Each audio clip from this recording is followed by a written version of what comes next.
What's up, everybody? Welcome back to Rich Before Lunch, the show where we pull back the curtain on people who decided that average was never going to be their story. I'm your host, Eddy Lopez, and today's guest is someone who genuinely walks the walk. He was an athlete, he turned that discipline into a personal training career, then built his own gym from the ground up. Then, just when people thought they had him figured out, he pivoted into life insurance and started absolutely dominating. Now he's gearing up to build up his own agency and take the whole team with him to the top. Bro, I'm fired up for this one. Placid Ajoku, welcome to the show. Appreciate it, Eddie, man. Thanks for having me on. I'm excited to do this. Been talking about doing this for a while now, so I'm ready to rip. Before we get into the athlete stuff, the gym, the insurance, I want to go even further back. Where did you grow up and what was that like? Yeah, I grew up actually in Georgia, not too far. A little small town called Powder Springs. Played a little football. It was fun. We were one of the best teams in the state, really in the country. And just the life lessons I learned from football, the toughness, the resilience, having to go through the camps, the two-a-days, and somebody always wanted to smack your head off. It kind of formed me into the man I am today and set me up for whatever career path I wanted to choose down the line. Okay. And what did your household look like? Who raised you? Both parents, and then I'm the youngest sibling of three. I couldn't fight my brother because he was a state champion wrestler, so I was great with my mouth, so I could trash talk, and kind of helps me on the phones now when we get stubborn clients on the phone. Okay. Powder Springs not too far from here, right? Yeah, it's about 30 minutes. 30 minutes, okay. Growing up, did you have examples around you of people building businesses, making real money, or was that not really around? My grandpa started one of the first ever marble companies, so he figured out the formula to make marble, and he built the machine in his garage from scratch, and he started actually shipping the marble all over the country. And so that was really my first introduction to entrepreneurship, was my grandpa. And so everybody kind of tells me I'm similar to him. Me and him always had a strong connection, and that's really what got it going for me, trying to carry his legacy on as he passed. Okay. So like marble in terms of like countertops or? Yep. What you see now is a marble countertop. Originally, it was a super rare stone, and people didn't quite know what to do with it. And he was one of the first people to be able to ship that unique stone around the world, so people could start building tables, countertops, coffee tables, you name it. Anything marble, basically. Yeah. Okay, you said your grandpa, right? Yeah. Was he kind of just the only person who made you believe you could be more, or was there someone else? Yeah, I'd say I had some great coaches along the way. Obviously, my parents believed in me from the beginning and told me from a young age I was special and I was going to go on to do something. But I had some super phenomenal coaches as well that just always, let me know that there was something in me and, big things were coming my way. Was that like a high school coach, college coach, or?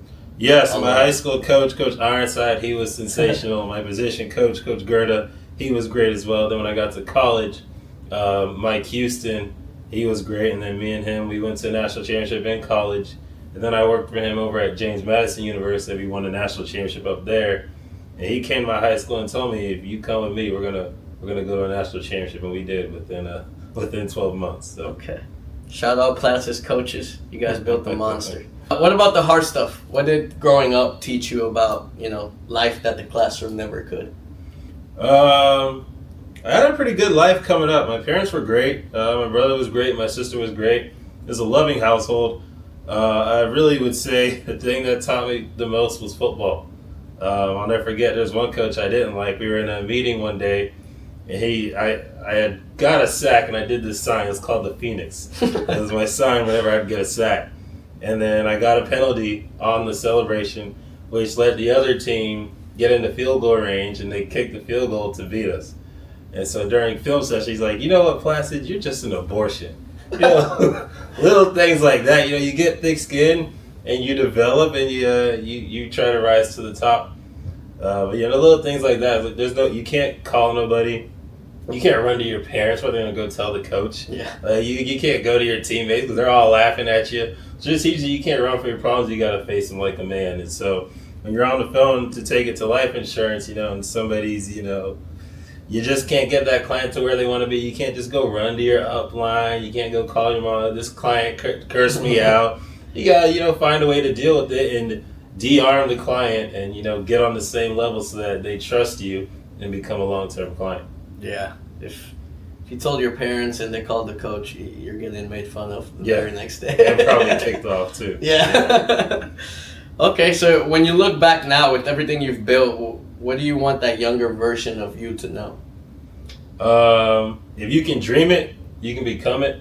I was always a big visionary growing up. I was super skinny. I was about 142 pounds. But I'd always dream at night of this guy with muscles, just jacked. And everybody was like, dude, how about you get one muscle before you get jacked? And then over the course of 3 years, I ended up putting on over 100 pounds. I was like 7% body fat. You know, any room I go in now, I'm usually the biggest, leanest guy in there. And so I've always believed in dreaming it. And I have a vision of the world's biggest agency. But it's not just about numbers. I want agents to be developed, similar to what Nick Saban did at Alabama, where he was on his team all the time to be elite. I want to be able to coach agents on that because there's too many agencies out there where nobody wants to help anybody. Everybody's looking out for themselves. I want to take my agents to the top with me.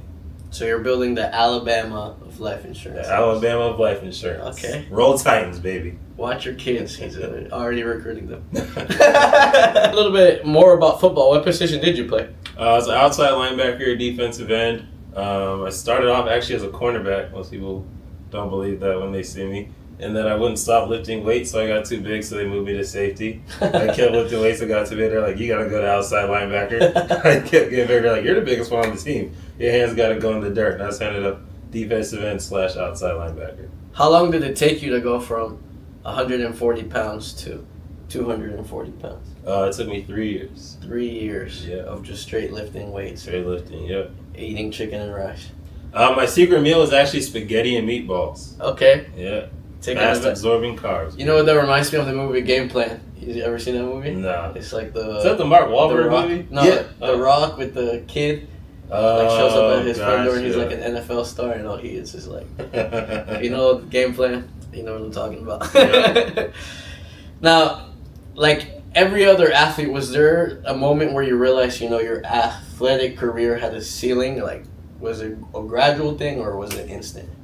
I honestly always thought I was the best football player I knew. I was pretty confident in what I could do. I think when I really knew the end was coming was every time a scout specifically came out to see me, anytime somebody had interest, it would be like within 24 hours something on me would break. Whether it be an elbow, whether it be a knee, shoulders, every time. They're like, all right, we're going to come back and see this guy. Oh, coach, hey, yeah, sorry, he broke his elbow yesterday. So I broke my elbow at least 3 times, tore meniscus 1 time, labrum surgery. And it was every single time somebody was coming to see me. Like your body was like keeping you away. Yeah. God had other plans for me. It's all right. Makes sense. Okay. Yeah. How did that go? Like the recovery process? You said your elbow 3 times? Yeah. Was it the same one? So 2 in the left and 1 in the right, or vice versa. But the same one twice and then the other one. Damn. Mm-hmm. Is that painful or? Not now, but back then, yeah, you couldn't go against gravity. So if I was laying in bed and I tried to extend my arm and it'd be like against gravity, sharp pain all throughout my body. Yeah. I had to rechange the way I ran, which maybe not quite as quick as I wanted to be.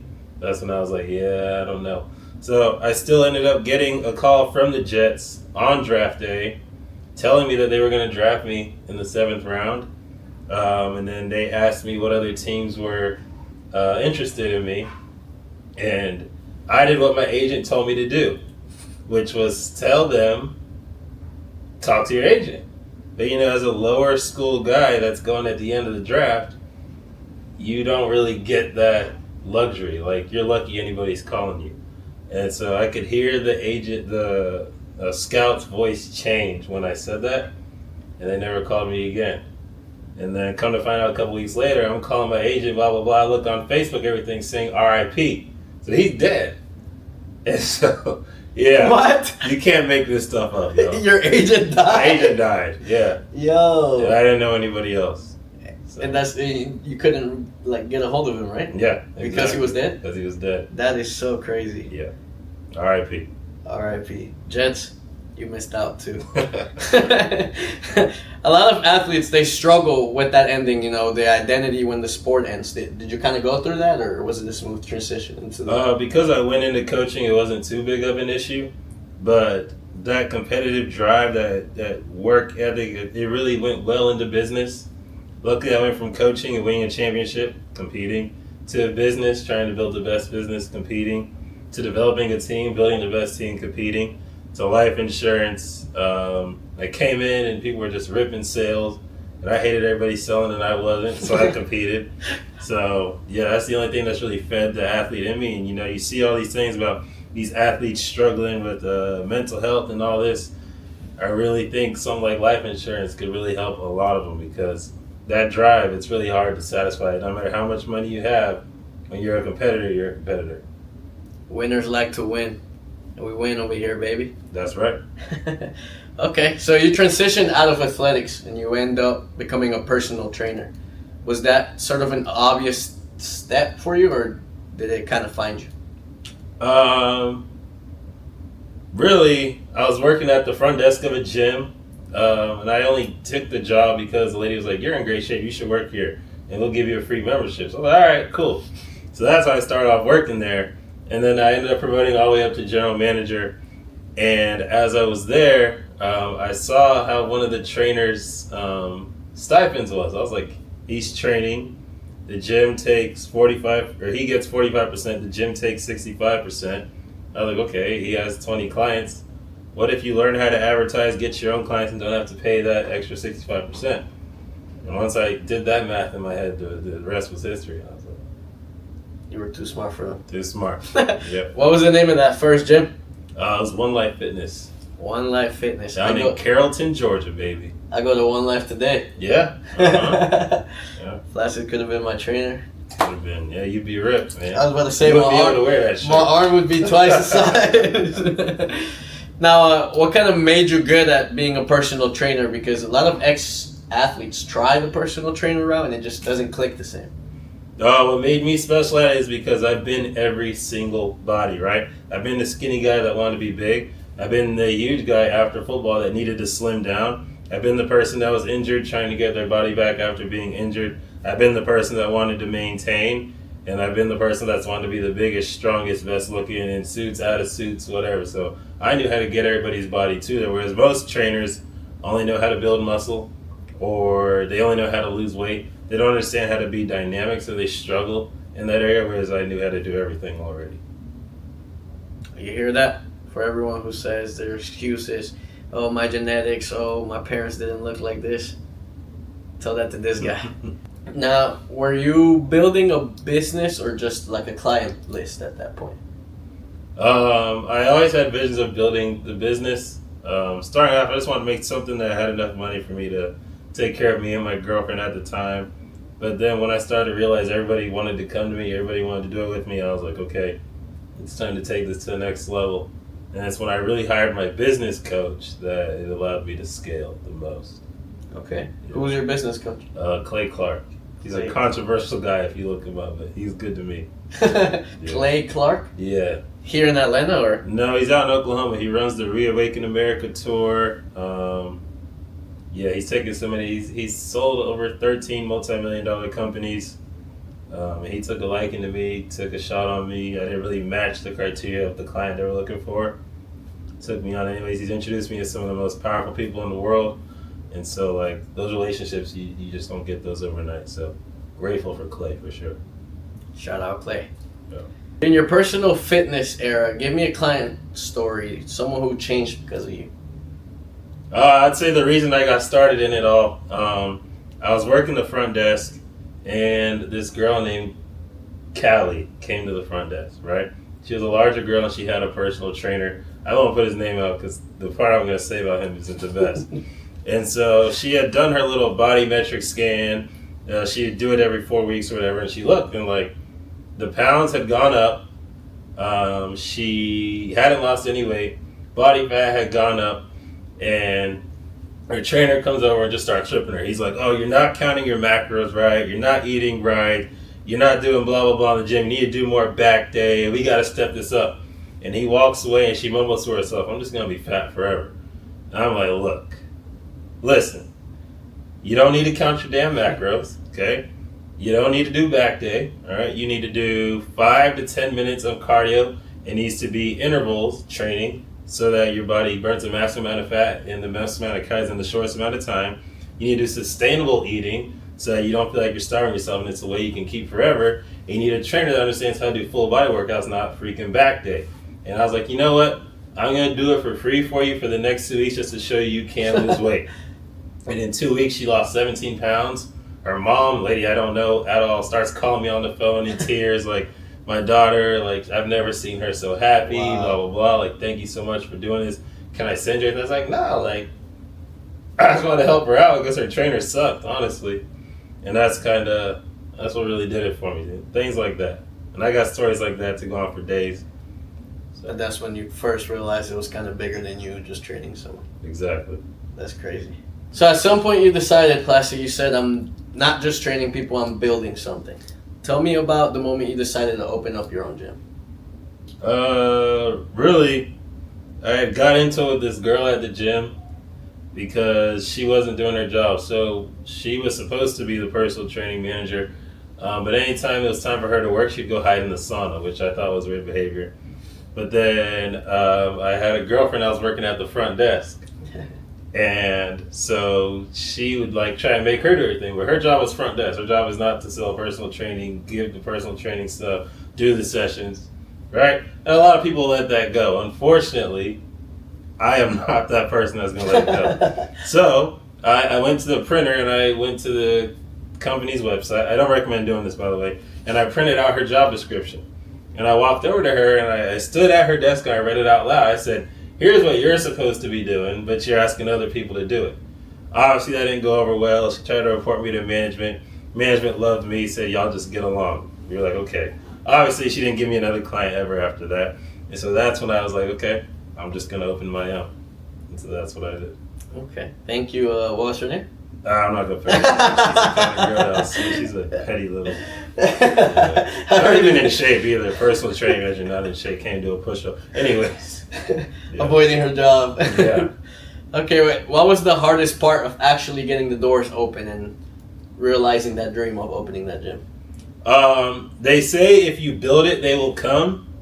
That's a lie. I did everything, painted the walls, dumbbells everywhere. Nobody came that first day, and I said, oh, shoot. I got to learn to advertise. And that's why I'm big on investing in leads and spending on your business, because if you cannot get people to come in, you will struggle. So that was huge for me. Leads. Yeah. Leads, marketing is where it all begins. Okay, now first day you walked in, you have the keys, you see all of the machines, it's all yours. What did that feel like? Oh, it was great. I felt like I was my own boss. No coaches coming to yell at me. No Nigerian dad coming, you need to be studying, you know. So it was cool just to run my own ship. No hating personal training managers. So it was cool. And then I had a walk in. A girl, she just walked in. She's like, what are you doing? Oh, you walking here talking to me crazy. Like, what am I doing? She's like, well, what are you doing here? I'm like, this is my gym. Just, oh, can I sign up? And I was like, wow. And I charged, an amount that it'd take months to make personal training at the gym. And after I sold that first one, I was like, wow, this is real. Same feeling you feel after you sell your first insurance policy. You're like, wow. Yeah. That was a little adrenaline rush. Yeah, for sure. How much was it to go to your gym starting up? You're looking at anywhere from the lowest package was about $360 all the way up to $800 a month. I had one lady that paid $5,000 a month once upon a time. Okay. That is not normal. Yeah, and that included like your personal training, obviously. Mm-hmm. What's the gym like today? Give people a picture. Gym, I don't do too much of the gym. We kind of package it up for sale, so it's not really my main thing these days. But, when I was there, it was all about kind of just staying on those trainers to develop them to become elite, because there's so many terrible trainers. If you're watching this, if you've ever had a trainer, they probably were terrible, and that's probably why you're still watching right now. There's a lot of bad trainers, like bad. Yeah. A lot of LARPers. Mm-hmm. Running a gym, they say, it's one of the hardest businesses out there. The margins, the overhead, the people drama. Yeah. What almost broke you? Definitely the people drama. So if it wasn't a trainer trying to sleep with a client or, little things like that, or a trainer trying to think that they were as good as me when I was giving them the clients and creating the workouts for them because they weren't good, all of a sudden you start to think you're a celebrity trainer. And then, so they always try and start their own thing, and within 3 months they're out of business because they can't actually make good workouts, and they were never good. I made them good by giving them the workouts and showing them the nutrition plan, but they all think, oh, I know how to do it. My own nutrition plan is better. It would never pan out. But when you lose a trainer, you lose a significant amount of revenue because the clients are tied to that trainer. They have an emotional connection. So that was the hardest part, the ups and downs. You have to rebuild it. You could lose 30% in a day, but then it take you 9 months to build it back. Okay, so more of the, like you say, people drama. I think a lot of it ego-driven, though, with these people, like, thinking they can do their own thing. Not a lot of conviction, I would say. Yeah. So, but you kept it. It was still running for a while. What does that say about you? Systems. What systems did you run at the gym that were so successful? Automated nutrition check-ins, an accountability system to make sure people followed their nutrition plan. They had to submit meal photos in a group chat to their trainer and manager. The pictures had to align with the meal plan that was put together for them, so that nobody's ever wondering why they're not hitting your goals. If you have any questions, we pull up the chat and we go, hey, let's see if you're following your meal plan, right? Let's see if you're showing up to your workout. So it just created a trail of, should I expect results or should I not? Okay, so it was like, if you didn't put the work in, you don't see the results. If you did, here it is. Exactly. Okay, so let's transition a little bit. Here's where the story gets a little bit interesting. You've got a gym, you're training people, and then life insurance? Walk me through that, because I know some people hearing this right now are like, wait, what? Yeah, so I got a message one day on Instagram from a guy named Carter, and he was like, hey, you know, man, like, you'd be good. I think I have an opportunity that'd be good for you. Would you be interested? And I'm like, you know, I get scammy messages like that all the time. So I'm like, whatever. So obviously, first thing I do is I go watch the guy's reels. I go see the tagged photos of the guy. Then I watch his stories for a couple days. And I'm like, okay. And so I end up doom scrolling one night and going through so many different people's pages. I think I ended up with yours one day, Stanley's. There's all kinds of people, and I was like, these guys are like, they're living well. I was like, you know, I'm doing well, but not that well. I'm like, something's going on over here. So I replied to him, and then me and you and him did a 3-way FaceTime. And I was like, I'm going to try this part-time just to see if it's even real. And so Here we are. 3 months later. Shout out Carter. We love you, Carter. Now, what was your first reaction when you first looked at the business model? Life insurance was first introduced to you. What was my reaction? So it was fast-paced that first day being in the office. I didn't know how people were doing the apps and answering the questions and following the script at the same time. I was like, there's no way. I was like, you just got to rep it. Everything's repetition, Placid. So it was all about repeating it for me. I practiced the script in the drive on the way home. I would just repeat it out loud. I was like, if I can eliminate that piece of paper, I'll be able to go that much faster. Then I started doing split screen so that the app would be here and the toolkit quota would be on the other side. That way I didn't have to flip back and forth. And then I knew if I just kept going, I'd get good at it. I don't want to sound cocky or nothing, but I've never really failed at anything. So I knew if I just kept going, eventually you'll figure it out. Right. The average people are doing this much, and I know I can be above average. That's it. No way to fail. Yep. When did you realize, like, okay, this is actually serious? Not when I wrote the first policy, but when I got paid on my first policy. I was like, okay, there's money in the bank. Cool. And then I was like, okay, if in 1 week I make more than I'm making at the gym, then I will know that's when it's time to sell. And when that hit, I said, wow, all right. And I'm just getting started. I was month 2 into the business, maybe even month 1. And so I'm scared to see what it's like 2, 3, 4 years down the road. Yes, sir. They only get bigger from here, baby. Okay, so it wasn't the first deal. I think I remember you getting the first payment, and you were like, yo, Eddy, it's real. This is real. I think you dropped like a hat trick that day. Yeah. It hyped you up that much. How does being an athlete and a trainer translate into selling life insurance? Because on the surface, they just seem like completely different worlds. I know you said about winning and being used to winning, but how exactly do they compare? Repetition, right? Whether it's football and you're learning how to do a backpedal, you may be trash one day, but if you backpedal every day, after a while, you're going to be pretty good at backpedaling. If you practice tackling, you get good at tackling. In life insurance, if you practice it, you'll be good. But more importantly, if you're competitive, every day, everything's either a win or a loss, right? And if you just keep fighting for wins at the end of the week, you have a good chance of hitting a winning record. If you can do that over time, I think you'll be happy with your results. And so definitely just not taking no for an answer and fighting, because I like to say the dealer owes you. You could have a day where you do everything right and nothing happens. You know the dealer owes you the next day. And every time that's happened, I've had like 5 sales the next day or something like that. Same in football. You could have your worst practice ever, drop every ball. You know the next day you're going for 300 yards at practice like you're doing Percy Harvin. Yeah. You know. Yeah, I think that's the confidence a lot of people lack starting out in a sales job, life insurance, really any sales job. That kind of drives us, right? Knowing that no is one step closer to that yes. Mm-hmm. Yep. That one missed shift is one step closer to the win. Talk to me about what life insurance actually does for the people you serve, because I think a lot of people have misconceptions about what the product is. Yeah, so a lot of people think it's just about when you die and paying for your funeral. And some people have like apprehension about talking about things like that because it's just about when they're gone. But really, it can build generational wealth for your family.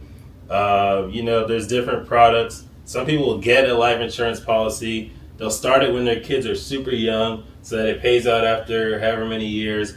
And then they'll use that. They'll throw it in a filing cabinet and label it blah, blah, blah's wedding. They'll get another one and call it blah, blah, blah's college tuition. They'll get another one, call it graduation gift. Another one, call it, so-and-so's down payment on their first house. These little things, now instead of having to bring all this money together 20, 30 years later, you already got it being built up through life insurance. So it has living benefits. That's cool, but the one that really hit home for me is the IULs and how they have the living benefits, meaning, everybody's cute and all when they're 33, but nobody goes, hey, when I'm 50, on December 13th, I'm going to head to the hospital and get cancer, right? You don't know when it's going to come, but if you get an IUL in place while you're young, you can put it to where, like, if it's $500,000, if you get cancer, you have a stroke, you have some serious illness, they pay you out 50% of that to pay for your medical bill, which is life-changing, because usually cancer destroys families. I agree with you there. And the numbers on these IULs for young people are insane. Mm-hmm. I think I've done the math for several clients, and it's like, it takes you 140 to 160 years to paying to how much of a death benefit you're getting, or even half of it in the scenario of a terminal illness, right? Exactly. So it makes sense to me. Yeah. Obviously, you're not going to live to 160. Yeah. Now, Placid, you're not just dabbling in this, you're actually killing it. What does your business look like right now? Ripping at least anywhere from 50 to 70K a month. I'm only working really about 6 hours or so a day. I set a daily goal of trying to close at least 3,300 a day. It usually puts you at about 70K a month, and that just seems very comfortable for me. So I can really focus on being able to build my agency as well and pour into my agents, take people to the top with me. Guys, he's talking $50,000 to $70,000. What do you do differently that gets you these numbers, 50 to 70K, teaching people how to do the same? What do you do differently than most people that get into this industry? I have KPIs and non-negotiables. So I started on the dialer, and I knew if I got to my 4th sentence with at least 15 people, then I would close at least 3 to 4 of those people, or I'd do 4 presentations and close 1. And so you got to know your numbers. How many people do you have to talk to get the numbers you want? But in order to be able to track that accurately, you got to have some kind of script that you believe in wholeheartedly. Because if you change it every single time, then you can't really track what you're doing. And the other thing I do is I have a different greeting that I do if they're a hot lead versus if they're a cold lead from the dialer.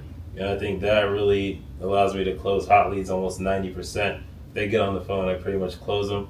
I just give them a warm greeting and I talk to them totally different. Dialer leads, you got to be a little bit more aggressive. With those hot leads, don't come in aggressive with those. Definitely be warm, but professional, build a rapport, and they're already ready to close with you. Yeah, I think someone asked in the office, you weren't there, but they were like, how does Placid close so much? And Melvin was like, bro, he just talks to them like he's the doctor. Just asks them the questions that he needs the answers to, and gets them whatever it is they need, whatever it is they want, really. Yeah. You almost just guide them. Yeah. So, for your numbers, how many no's do you take on the way to a yes? On the dialer, on a present, probably like, you get some no's on the dialer. You talking about no's in the beginning or in the middle? In the middle, I may get like 20% no's. In the beginning, you may get like 90% no's. But if I get into the app, I'm pretty much closing you at least 70% of the time. So how many no's would you say? Like you hop on the dialer, you just press play. How many people are you speaking to before you get that close? Probably at least 15, 20. Yeah. Yeah. I would say. Like, how do you handle that rejection? Rejection doesn't stop me. You know, my now wife, when I met her, she said she wasn't interested. She rejected me. I said, okay, we're gonna see about that. Now we've got 2 kids. You know, people said I could never play football. I said, okay, we'll see. Ended up bigger than all of them. People said I couldn't get scholarships. Got those. People said I couldn't start a gym. You know, people don't start gyms. You can only make so much as a personal trainer. No, I'm going to actually teach trainers under me to do the training while I create the plans. Did that. So, you know, it actually gets me going when people try and tell me I can't do it. Because, again, competitor. Doubt Placid, and he'll get it done. That's right. Guys, we went golfing once. And I kicked his ass. No, that is not true. Yeah, I was like, that is not Eddy true. was over there like, No. what's that? What's the target? What's that? Don't lie to them now. Don't lie to them now. He was like this, y'all. He didn't know if he was drunk or not. No, but he was about to make a clutch putt, and he was like, down on me, hate on me real quick so I can make this. And I did the complete opposite. I was like, you got this, Placid. You're the best at golf. And he completely flopped it. What's your process when you sit down with a new client? I know you talked about it being a little differently between a cold lead and a warm lead. How do you start it off, and then how do you transition into... That's crazy. What's your process when you sit down with a new client? I know you talked about it being a little differently between a hot lead and a warm lead. But when you sit down from zero, start with either one, what's your process looking like right now? All right, for a hot lead, hey, is this the amazing Eddy? Yeah, hey Eddy, this is Sid. I'm the senior agent calling you for our scheduled life insurance appointment. I see you were looking into getting some coverage. Did you want to just take care of the final expenses, or were you more so looking into protecting your mortgage? And I just let them talk a little bit, and then whichever reaction they give me, I know what to do from there. As opposed to, hey, did you still want that life insurance? Or, hey, is now a good time to talk? Like, you can't be soft, but you do want to tell them they're amazing. A lot of times, that just disarms them right away at the start of the call. If it's a dialogue, you got to talk like you're the authority and lead them to where they didn't know they wanted to go. So I'd be like, hey, Eddy. Yeah, hey, Eddy, this is Sid. I'm the senior agent here in Georgia. I'm calling you back about the life insurance benefits in Powder Springs. Did my team find you something or not yet? And you got to change your tonality on a cold lead, because otherwise they're going to be the aggressor. You want to be the aggressor, in control, and then build a rapport and show them you're a nice guy. But in order to get to that, through that door, you got to be a little bit aggressive. Okay, so you start at the nice guy right away with the warm lead. Mm-hmm. With the colder lead, you take a little more aggressive and then become the nice guy they like. Correct. From there, is it kind of the same process through the application? Or? Yep. Every time I'm pulling up the app, that's when I ask you how long you've lived in whatever state. I'll tie that to whatever the major school is there. If you live in Ohio, oh, are you a Buckeyes fan? Let them talk. If I'll ask them how long they've lived there, they say 10 years. Oh, if you've been there that long, you must like it. It doesn't matter what answer they give me to that, I'm saying the same response.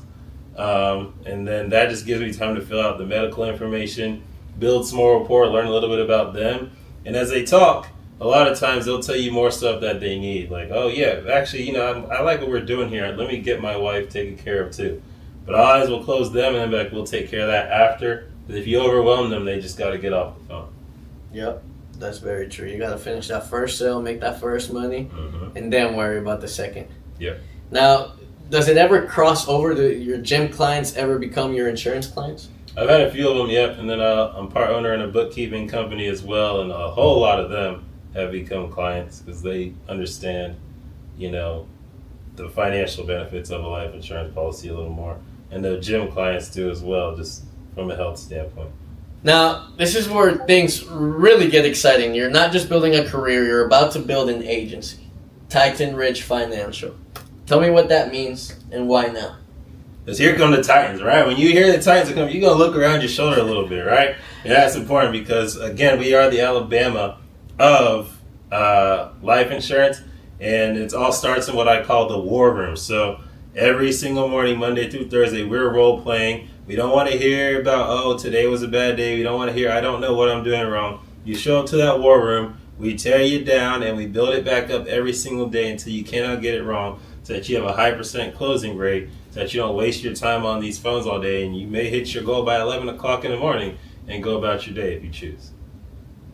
Preparation, practice makes perfect. That's right. Now, who are you looking to recruit? Who's your ideal recruit? Is it other athletes, trainers, or just hungry people in general? Yeah, definitely looking former athletes, anybody that's done door-to-door sales. Really, trainers would be good too, but anybody that's used to, you know, some kind of face-to-face, hey, I need you to do whatever. And athletes just have that competitive drive and they're coachable, which is another thing that a lot of people struggle with, is being coachable. Everybody thinks they know everything, so I like coachable people. All right. So if you're hungry, you're coachable. Placid the man. Go ahead and hit him up. Here come the Titans. Now, you did your own research whenever you were going into the industry. Now I'm sure you're doing your research as you become an agency owner. What are you going to do differently as a leader than what you've seen done to you or other agents? Really a big thing is when I came in, I saw you sell within me being in office 10 minutes, close a deal. So I thought that was cool. There were other people I noticed throughout the agency that would talk big and they'd tell people how to sell, but I never actually saw them sell. So the things they said, when I would do them, it wouldn't lead to success because they weren't practical. So I definitely want agents to see me sell. I want to coach them in the war room role play so that they can ask me stuff, throw it at me, see how I actually answer it so that they can apply it. So definitely not be somebody that's too cool for school, for sure. I agree there. I think the best way to train someone is show them how to do it. Yeah. They see you do it yourself, then it's only replicatable. If you're coachable, you can copy someone's process. Now, what's the vision 5 years from now? Paint the picture for us. 5 years from now, we want to be doing about $20 million a month. $20 million a month? Mm-hmm. With how many agents? That's the golden question. Those are KPIs I haven't quite mapped out yet.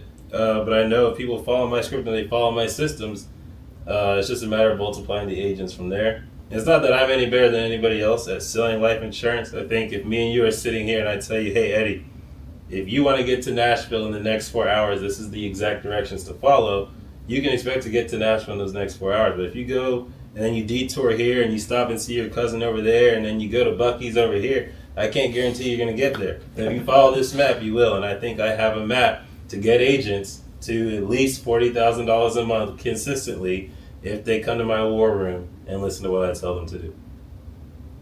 You hear it here. If you're not making at least $10,000 a month, he'll teach you how to make 40. That's right. All right, this is the last segment of Rich Before Lunch where we do rapid fire questions and we get Placid's answers. Now, Placid, what's the first thing you do in the morning? First thing I do in the morning is I turn on my YouTube scripture. I'll watch a video of my favorite pastors. Could be Joel Osteen, could be Andy Stanley, could be T.D. Jakes. And I listen to that for 30 minutes as I get ready and I head to the gym. Okay. What's the biggest thing that changed when you stopped being just an employee? My income. Okay, one book every ambitious person should read. Rich Dad, Poor Dad. Athlete you'd most compare your mentality to. Percy Harvin. Biggest financial mistake you made and what you learned. Biggest financial mistake.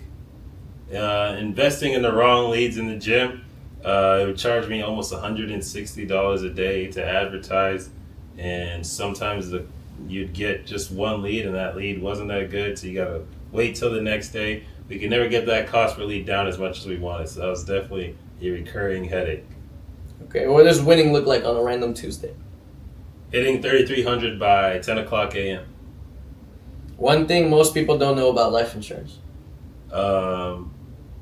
It's not easy, but it is simple. What do you want to be remembered for?